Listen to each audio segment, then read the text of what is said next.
नमस्कार, हमारे YouTube channel Koshi classes में आपका स्वागत है। आज हम कक्षा 12वीं का अध्याय 13 लेकर आए हैं, जिसका नाम है सफल प्रजातंत्रवाद के लिए आवश्यक बातें, जिसे लिखा है डॉक्टर भीमराव अंबेडकर जी ने। तो पहले हम लेखक परिचय पढ़ेंगे, उसके बाद हम पाठ का सारांश समझेंगे। तो चलिए हम शुरू करते हैं। डॉक्टर भीमराव अंबेडकर जी का जन्म सन 1891 में मध्य प्रदेश के एक छोटे से गांव महू में हुआ था। इनके पिता का नाम रामजी मालोजी संकपाल था और माता का नाम भीमाबाई था। डॉक्टर भीमराव अंबेडकर ने कई सामाजिक और वित्तीय बाधाओं का मुकाबला कर अपनी पढ़ाई को पूरा किया और डॉक्टरेट की उपाधि प्राप्त की। भारतीय संविधान के निर्माता कहे जाते हैं तथा ये कानून के ज्ञाता भी के नाम से भी प्रसिद्ध हैं। उन्होंने जातिगत भेदभाव का डटकर विरोध किया और समता मूलक समाज व प्रजातांत्रिक मूल्यों की स्थापना में विशेष योगदान दिया।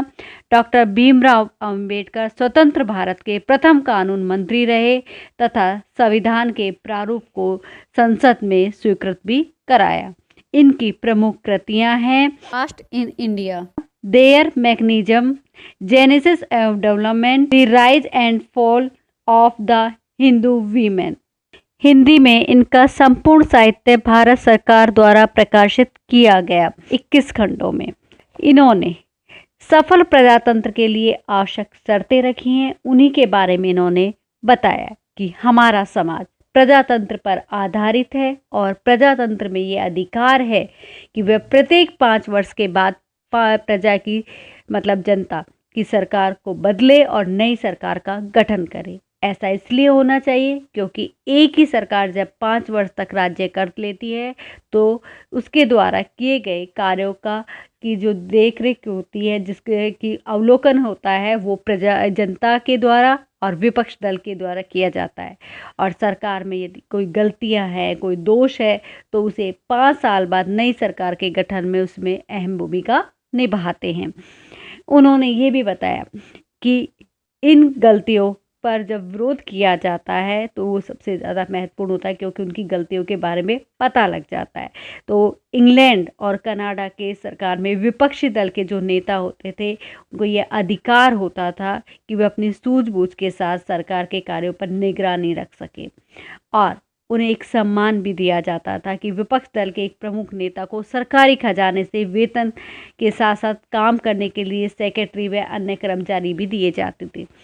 और ठीक प्रधानमंत्री की भांति ही कनाडा के विपक्षी नेता भी वेतन लेता था और सरकार के कार्यों पर निगरानी रखता था। यहाँ पर उन्होंने सफल प्रजातंत्र के लिए ये भी बात रखी, तीसरी शर्त, कि कानून और शासन की दृष्टि से सभी को समान होना चाहिए, कि एक समान उनको अधिकार मिलना चाहिए, उनमें पक्षपात की भावना नहीं होनी चाहिए।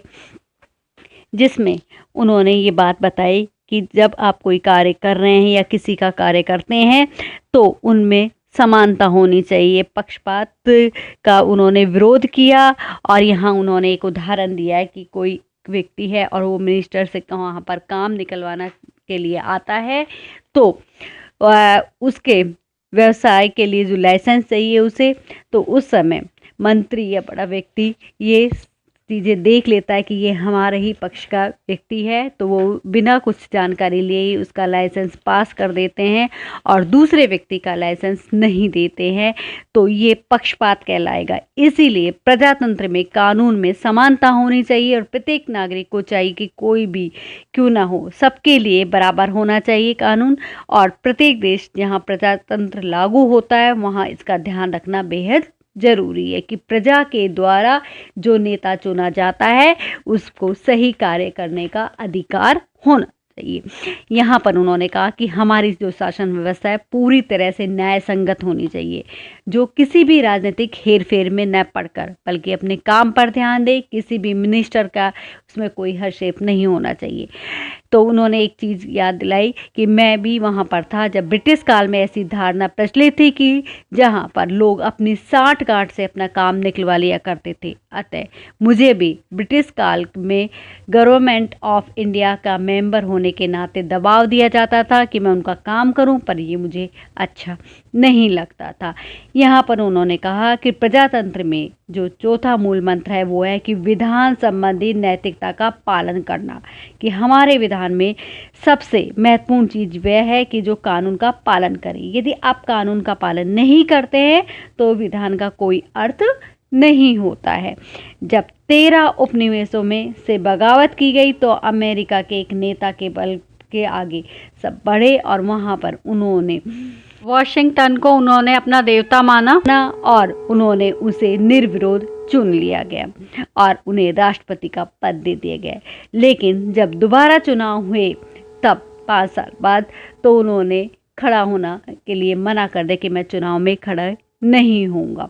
वो इस कारण से कि वो नहीं चाहते थे कि ये पीढ़ी दर पीढ़ी चलती जाए, कि वंशानुगत हो, कि मैं खड़ा हो गया हूँ और इसके कारण कि कोई भी मेरा विरोध नहीं करेगा। यदि मुझ में कुछ गलतियाँ होंगी तो वो नहीं बोलेंगे। तो इस चीज़ के लिए उन्होंने कहा नहीं, ऐसा नहीं होना चाहिए कि प्रजा के द्वारा, जनता के द्वारा अपने अच्छे नेता को चुना जाए और फिर वो उनकी बातों को रख सके। यदि मैं इसमें खड़ा हो जाता हूँ तो ये सही नहीं होगा।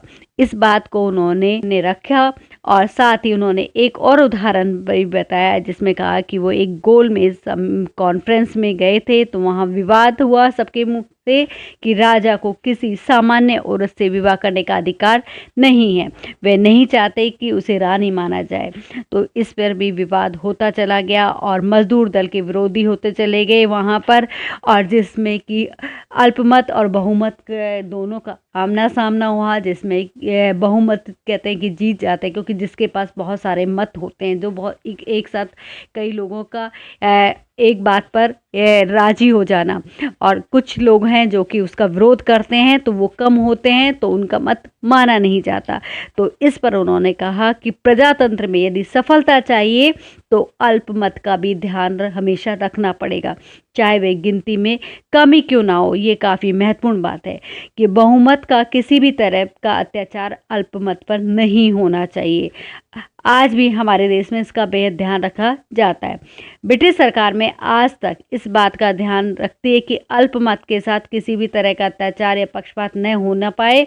जिस प्रकार से हमारे विपक्षी दल एक अहम भूमिका निभाते हैं, उसी तरह से प्रजातंत्र का मूल मंत्र है कि सरकार को अपनी गलतियों का पूरा आभास होना चाहिए, उसमें सुधार की कोशिश करनी चाहिए। और पुराने काल के सभी नेता जैसे श्री मोरारजी और श्री मुंशी खरे आदि ने कभी इन बातों पर ध्यान नहीं दिया था, क्योंकि जब कोई नेता ऐसा करेगा तो अल्पमत उनसे खिन्न हो जाएगा। मतलब कि लोग जब कम होंगे लेकिन उनकी बातों को जब नहीं माना जाएगा तो वो गुस्सा करेंगे। तो उस चीज़ को उन्होंने रखा। इसलिए ज़रूरी है कि बहुमत को ऐसा व्यवहार रखना चाहिए जिससे कि अल्पमत किसी प्रकार का विरोध जागृत न हो। और यहाँ पर उन्होंने इस चीज़ का भी ध्यान रखा कि नैतिक नियमों का पालन करना, कि प्रजातंत्र में सामाजिक नैतिक नियमों का पालन करना बेहद जरूरी है। प्रजातंत्र में तभी खुशहाली आ सकती है तब वह पूरी तरह से न्याय संगत के रूप में कार्य करती हो। प्रजातंत्र में हम सभी को यह समझना चाहिए कि नैतिकता को बनाए रखना कितना जरूरी है।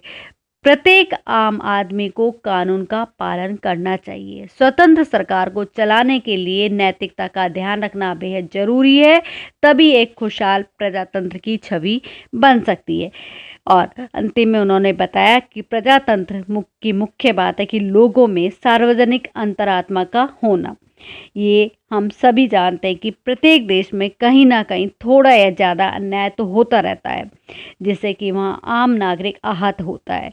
तो यहाँ पर उन्होंने एक और चीज़ बताई कि यहूदी और ईसाइयों का, कि जिसमें इंग्लैंड के में जो ईसाई हैं वो उनका वर्चस्व था, मतलब वो अपने बातों को ऊंचा रखते थे, जबकि यहूदियों को ये अधिकार नहीं था। यहाँ तक कि उनको ये अधिकार भी नहीं था कि उनके जो घर के बड़ा सदस्य होता था, यदि उसका देहांत हो जाता था, उसके पुत्र को उसकी जायदाद नहीं मिलती थी उसके बच्चे को, और वो सारी जायदाद वो संपत्ति राजा के अधिकार में चली जाती थी। तो ये सारी बातें सही नहीं थी। तो इस न्याय से यहूदियों का और ईसाइयों के द्वारा शोषण किया जा रहा था। तो वहाँ के सार्वजनिक अंतरात्मा पूरी तरह से चुप थी, जो ऐसे अन्याय का विरोध नहीं कर पाते हैं। अन्याय वहाँ के सार्वजनिक अंतरात्मा को चोट पहुँचाते हैं, जिससे कि वह देश उनकी उन्नति को खो बैठता है।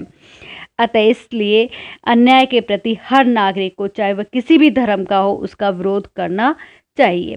साथ ही उन्होंने यहाँ भी बताया कि अफ्रीका में इसका एक ताज़ा उदाहरण था कि रंग भेद नीति के विरोध में भारतीयों सहित कुछ श्वेत भी उसका पूरा सहयोग दे रहे थे।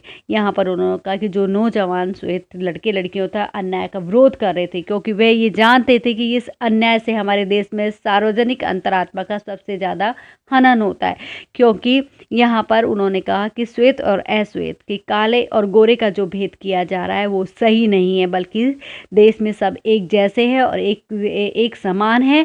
तो उन्हें सबको एक समान अधिकार देना चाहिए। ठीक हमारे देश में भी सार्वजनिक अंतरात्मा को सबसे ज़्यादा आघात पहुंचता है। किस वजह से? कि उच्च कुलीन वर्ग के लिए और दलित वर्ग के लिए, कि उनके साथ अन्याय होता है दलित वर्ग के साथ। तो ये ऐसा नहीं होना चाहिए, क्योंकि इससे सार्वजनिक अंतरात्मा को चोट पहुंचती है, जिससे दलितों के विरोध की भावना जागृत होती है, और इस भावना से हमारा प्रजातंत्र को खतरा हो सकता है। तो उन्होंने ये भी बताया कि प्रजातंत्र में विश्वास बनाए रखना जरूरी है। राजनीतिक इतिहासों का अध्ययन करके यही बात समझ में आती है कि प्रजातंत्र की जड़ों को मजबूत बनाओ, तभी देश फलेगा फूलेगा। तो यहाँ पर उन्होंने कहा कि प्रजातंत्र मतलब जनता के द्वारा किसी नेता को चुना जाता है, तो वो नेता सही कार्य करे, सभी को समान अधिकार दे और पक्षपात की भावना को ना रखें। तो ये उनका कहने का तात्पर्य था।